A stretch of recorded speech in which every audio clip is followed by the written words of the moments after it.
ज्योतिष और जीवन में आपका स्वागत है। श्री गुरु चरणों में नमन कर श्री गणेश की वंदना करता हूँ।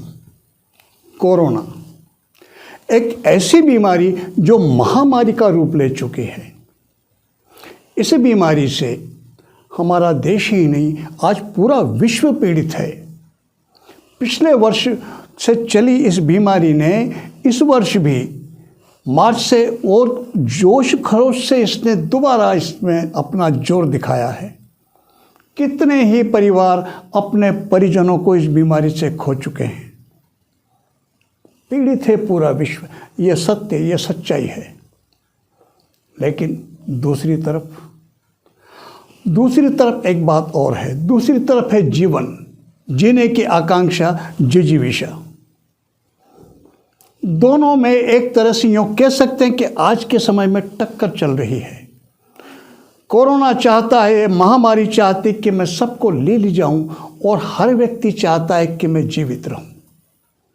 तो जिसकी जिजीविषा मजबूत होगी, जिसके जीने की भावना प्रबल होगी, वह जीवित बचेगा, और जिसकी भावना कमज़ोर हो जाएगी वह संकट में पड़ जाएगा। एक छोटी सी कथा कई प्रसंगों से सुनाई जाती है। अर्थ भावार्थ उसका एक ही है। गांव के बाहर एक संत बैठे थे। उन्होंने देखा कि गांव में मृत्यु प्रवेश कर रही है। उन्हें रोका, भाई कहाँ जा रही हो, रुको। क्या है कि मुझे तुम्हारे इस गांव में महीने भर रहना है, और इस महीने भर के अंदर मुझे 500 व्यक्तियों को ले जाना है। 500 व्यक्तियों की मृत्यु हो जाएगी इस महीने में, इसलिए मैं इस गांव में प्रवेश कर रही हूँ। मौत को, मृत्यु को किसने रोका? जिसका समय, जिसका आएगा जाना है उसको। संत तो जानते हैं इस बात को। वो चुपचाप बैठे रहे। महीने भर का समय गुजरा, मरने वालों का मरने लगे गांव के लोग। मृत्यु ने कहा था कि 500 व्यक्तियों की मृत्यु होगी। व्यक्ति तो कई मर चुके। महीने भर का समय पूरा हुआ और मृत्यु जब गुजरी वापस, तब तक 5000 व्यक्ति मर चुके थे। संत ने रोका। उसने कहा, रुक, ये क्या करती, मृत्यु, मौत, और तुम झूठ बोलती हो। तुमने 500 बताए थे और मारे तुमने 5000। मृत्यु ने कहा कि गलत समझ रहे हो आप। मैंने कोई वचन नहीं तोड़ा। मैंने तो 500 ही लिए हैं प्राण। बाकी 500 के ऊपर जितने 4500 जो व्यक्ति मरे हैं, वो मेरे नाम के भय से मरे हैं, मृत्यु के भय से मरे हैं। उनकी मृत्यु के लिए मैं जिम्मेदार नहीं हूँ। ये कथा समझने जैसी है। और महामारी में ये कथा सत्य के रूप में घटित होती है। जिनको थोड़ा भी फिल्मों का शौक है, उन्हें शोले फिल्म का गब्बर सिंह का एक डायलॉग ज़रूर याद होगा, और वो ये कि जो डर गया वो मर गया। बात बिल्कुल सत्य है। एक हकीकत घटना, सत्य घटना बताता हूँ मैं, मेरे जीवन की घटी हुई। ऐसे अनुभव कई व्यक्तियों के हैं। मैं अपने जीवन की सत्य घटना की बात करता हूँ। नाम नहीं लूँगा उनका, क्योंकि मैंने पूछा नहीं है, उनसे इजाज़त नहीं ली इसमें बोलने की। एक कार्यक्रम में उन सज्जन से मेरी मुलाकात हुई। बड़े थोड़े परेशान से, डानी बड़ी हुई, बड़ी स्थिति गड़बड़ सी, परेशान, चिंतित। उनको पता पड़ा, समझ में मालूम हुआ उन्हें कि मैं ज्योतिषी हूँ। एक सम्मेलन था, उसमें मुलाकात उनसे हुई। वो फ्री हुए, और उन्होंने फ्री होने के बाद मुझे अपना हाथ दिखाया। जब मैंने कार्य शुरू किया, सन 67, 68, 69 के आसपास, जब मैं इन विषयों से जुड़ा, तो ज्योतिष, हस्तरेखा, न्यूमरोलॉजी, सभी विषयों में मैं काम करता था। बाद में धीरे धीरे मैंने छोड़ दिया, लेकिन आज भी काम पड़ जाए तो फिर ले लेता हूँ हाथ में। मैं हाथ नहीं देखता आज के टाइम में। केवल जन्म कुंडली और वास्तु के 2 ही काम करता हूँ। लेकिन सम्मेलन का मामला, समाज का मामला था, हाथ देखा मैंने, और मैंने कुछ बोला। उन्होंने कहा, आप जो कह रहे हो बिल्कुल सही, और कुछ विशेष? मैंने फिर देख के बोला। तीसरी बार फिर जब बार बार पूछ रहे, मैंने कहा, आप स्पष्ट कर दीजिए क्या मामला है। उन्होंने कहा कि मेरी आयु के बारे में क्या कहना है आपका। मैंने उनके हाथ देख करके, पहले देख चुका था, कोई बात थी नहीं, होती तो मैं बोलता, किसी भी तरह इशारा करता। मैंने कहा, आयु, ज्योतिष में आयु के 3 पक्ष हैं, पूर्ण आयु, मध्यम आयु और अल्प आयु। आपकी पूर्ण आयु में कोई समस्या नहीं, वो के फिर देख लीजिए एक बार। मैंने कहा, आप बताओ बात क्या है। उन्होंने, हुआ ये था, जो उन्होंने प्रसंग सुनाया बहुत नामी ज्योतिषी जिनके यहाँ काउंटर पर पहले पैसे जमा होते हैं, लाइन लगती, बड़ी मुश्किल से समय मिलता है, ऐसे भी बहुत बड़े नामी ख्याति जिनकी बड़ी कि इन्होंने जो कुछ कह दिया वो सत्य घटना ही घटना है, इस तरह की धारणा उनके मन में बनी हुई और सबके मन में वैसी धारणा उन पंडित जी के बारे में। अपने मित्र के साथ वो गए, उनके एक मित्र उनके यहाँ आते जाते थे, एक दिन इनको भी ले गए। इनका हाथ देख करके उन पंडित जी ने ये कह दिया, अभी तक आप जीवित कैसे हो, आपकी तो आयु पूर्ण हो चुकी। चलिए कोई बात नहीं, आप अपने बच्चों के भाग्य से जीवित हैं, लेकिन कभी भी कुछ भी घट सकता है क्योंकि आपका जीवन अब शेष नहीं है। यह सुनने के बाद जिस तरह की प्रतिष्ठा उन पंडित जी की थी, उस विश्वास के कारण इनकी हालत खराब हो गई। अब वो इसी अवस्था में जी रहे थे, कभी भी कुछ भी हो सकता है। पेशे से चिकित्सक, मैंने उनसे कहा भाई सब आपको डॉक्टर साहब कह रहे हैं कि जी, उन्होंने अपना बताया, मैंने BMS किया, प्रैक्टिस करता हूँ। ये एक सीधे सा प्रश्न, जिसकी आयु ही पूर्ण हो चुकी हो, जिसका जीवन ही शेष नहीं है, उस व्यक्ति के शेष आगे के भविष्य के बारे में किसी घटना को कैसे बताया जा सकता है? जब जीवन नहीं तो जीवन की घटनाएं भी नहीं। वो के समझ में आए कि हाँ आपकी बात तो कुछ समझ में आ रही, ठीक है। मैंने कहा कोई ऐसी घटना बताता हूँ, छोटी मोटी सामान्य नहीं, कोई बड़ी घटना, और वो आपके जीवन में घट जाती है आने वाले 1 वर्ष के समय में, फिर तो ये जो भूत दिमाग में घुसा हुआ निकलेगा या नहीं? अने साहब फिर कैसे नहीं निकलेगा, उन्होंने बहुत कुछ बोला, ठीक है। तो मैंने उनसे कहा कि अगले वर्ष आपको अपनी ये क्लिनिक बंद करके अपने गांव जाना पड़ेगा। उन्होंने कहा आपने तो मेरी दुकानदारी बंद कर दी। दुकानदारी तो फिर कुछ शुरू हो जाएगी, जीवन तो बचेगा। और ईश्वर की कृपा कुछ ऐसी रही, माई की कृपा, कि उनको अपने गांव जाना पड़ा। फिर वो अपने मित्र को लेकर के आए। कुछ समय के बाद जब वो बात निकल गई मस्तिष्क से, तो फिर उनका शरीर, जीवन सब कुछ परिवर्तित हो ही गया। अगर वो बात नहीं निकली होती तो संभव है, हो सकता है कि कभी कोई दुर्घटना घट जाती। व्यक्ति ये सोच के चल रहा है कि अब क्या है, अब मैं जितने दिन जी रहा हूँ कभी भी कुछ भी हो सकता है। तो वो जो मस्तिष्क में बैठी हुई धारणा है, वह कभी कभी व्यक्ति के प्राण ले लेती है। ऐसा बीमारियों के समय में होता है। जब भी कोई महामारी फैलती है तो इस टाइप की धारणा जो बनती है लोगों के मन में, वो बहुत घातक बन जाती है। आज के समय में कोरोना के इस काल में इसमें भी ये समस्याएं आती है। खांसी, सर्दी, जुकाम थोड़ा सा अगर होता है और उधर दृष्टिकोण उधर अगर सोच जाती है तो नुकसानदायक। तो भयभीत होने की आवश्यकता नहीं। जो सावधानियां बरतनी उस बारे में मैं कुछ नहीं बोलूँगा। मैं कोई यहाँ उपचार बताने के लिए बात नहीं कर रहा हूँ। मैं आज इसके वीडियो में मैं कुछ और बोलना चाहता हूँ। उसमें तो बहुत कुछ बोल रहे हैं, क्या यूट्यूब, क्या टीवी, कितने ही व्यक्ति अपना ज्ञान इसमें, इसको बचाव कैसे किया जाए, क्या लिया जाए, चर्चा हो रही। मैं कुछ और चर्चा करना चाह रहा हूँ। घरों में कैद पिछले वर्ष भी हो गए थे, इस वर्ष भी हो गए। कई व्यक्तियों ने पिछले वर्ष भी लाभ लिया होगा, निश्चित रूप से लिया होगा।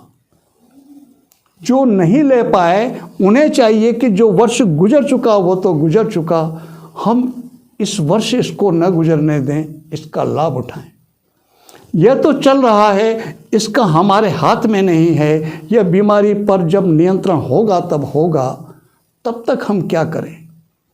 तब तक यदि हम थोड़ा विवेक से काम लें तो इस दुर्घटना को भी, इस बुरे समय को भी एक अवसर के रूप में परिवर्तित कर सकते हैं। आप में से हर व्यक्ति ऐसा है जिसके पास निश्चित रूप से कुछ न कुछ है, किसी तरह की प्रतिभा। हर व्यक्ति किसी न किसी प्रकार का गुण कोई न कोई हर व्यक्ति के पास होता है। और जीवन की आपाधापी, भाग दौड़ चाहते हुए भी उसमें उन बातों को वो समय नहीं दे पाता। आज हम कर सकते हैं। कोई गुण आपके पास है तो आप उसको तराशने का काम कीजिए, उस पर काम कीजिए। अच्छा साहित्य है, पढ़िए। कभी पढ़ने का अभी तक समय नहीं मिला तो पढ़िए। आजकल तो ऑनलाइन सारी पुस्तकें उपलब्ध हैं। कोई ऐसा उपन्यास जो कुछ दे सकता हो, कुछ ऐसा साहित्य जो हमारा मार्गदर्शन कर सकता हो, जो हमें कुछ दे सकता हो, वो पढ़ें, उसमें हमारा समय दें। आप चित्रकला में रुचि रखते हैं, उस क्षेत्र में काम करें, किसी भी क्षेत्र में। आध्यात्म में रुचि रही, अब तक समय नहीं दे पाए, हम आध्यात्म में समय दें। इससे क्या होगा? सबसे सीधा फायदा तो ये होगा कि विचारों की जो नकारात्मकता वो नष्ट हो जाएगी। नेगेटिव सोच पर तुरंत विराम लग जाएगा। और जब सार्थक सोचेंगे तो बीमारी तो स्वतः नष्ट हो जाएगी। हमारा शरीर तो हमारे मन के विचारों की पालना करता है। अगर विचारों में नकारात्मकता रहेगी तो शरीर प्रभावित होगा, कमज़ोर पड़ेगा, हमारी इम्यूनिटी वीक होगी और बीमारी को अवसर मिलेगा। सकारात्मक सोचेंगे, हम अपने आप को व्यस्त रखेंगे और हमारी सोच जब किसी कार्य से जुड़ेगी तो उसमें महत्वाकांक्षा भी जागृत होगी। निश्चित रूप से कुछ करने की सोचेंगे, भविष्य के बारे में सोचेंगे, अच्छा सोचेंगे तो वर्तमान की नकारात्मकता से स्वतः अपने आप बिना किसी विशेष प्रयास के हमारा ध्यान हट जाएगा और यही हमें स्वस्थ रहने में मदद करेगा। जब ये जाएगी, बीमारी गुजरेगी, तो बहुत कुछ दे जाएगी हमें, जिसका हम लाभ उठाते रहेंगे, भविष्य में भी उठा सकते हैं। जो भी क्षेत्र में, जिस भी क्षेत्र में आपकी रुचि हो, कुछ ना कर पाए हों, उसको बैठ करके विचार करें और अपने आप को व्यस्त करें उसमें। आध्यात्मिक क्षेत्र से जुड़ सकते हैं, कला के क्षेत्र से जुड़ सकते हैं, साहित्य के क्षेत्र से जुड़ सकते हैं और कुछ भी सार्थक प्राप्त कर सकते हैं। बजाय इसके कि हम इससे भयभीत हों, भयभीत होना बंद कर दीजिए, छोड़ दीजिए उसको। सावधानी बरतना है, उसके लिए चिकित्सा जगत के व्यक्ति हमें जितना मार्गदर्शन जो भी दे रहे हैं वो पालन करना है, उसका लाभ उठाना है। लेकिन साथ साथ में इस समय का भी सदुपयोग करना है, इसे भी एक अवसर के रूप में देखना है और अवसर के रूप में देख करके लाभ उठाना। किसी भी क्षेत्र से जुड़े हों, ऐसा हो ही नहीं सकता कि प्रकृति ने आपको कुछ विशिष्ट न दिया हो, ऐसा असंभव है। कोई व्यक्ति ऐसा नहीं। बात सिर्फ इतनी सी है, पता नहीं होता, ज्ञात नहीं होता क्या है। कई दूसरे मार्गदर्शन बता देते हैं, खोल देते हैं, प्रतिभा के बारे में जानकारी दे देते हैं और विवेक से काम ले तो हम स्वयं भी मालूम कर सकते हैं कि प्रकृति ने हमें क्या दिया है, हम क्या कर सकते हैं विशिष्ट। इस समय का लाभ उठाएं।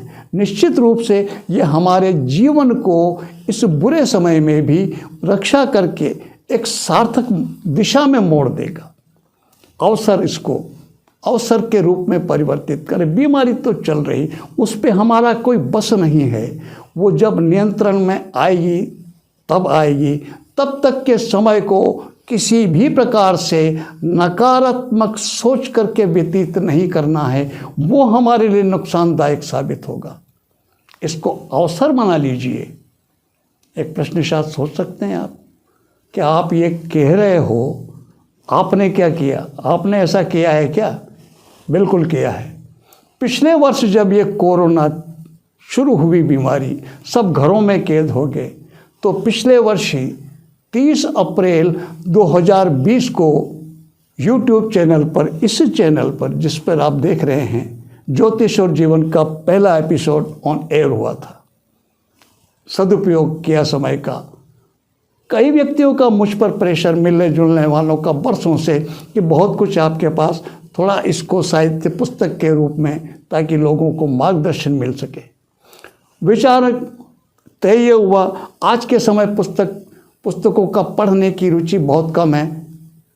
यह एक ऐसा माध्यम है जो आसानी से लोग देखते हैं, मोबाइल हाथ में रहता है और आज के समय ये ज़्यादा प्रचलन में है। और तय हुआ YouTube चैनल शुरू करने का। आपके पास भी कुछ ऐसा है जिसे आप बांट सकते हैं, समाज के सबके लिए उपयोगी कुछ हो सकता है, ऐसा ज्ञान आपके पास है, ऐसा कुछ भी आपके पास है, तो जुड़िए समाज के पूरे समाज से इसके माध्यम से।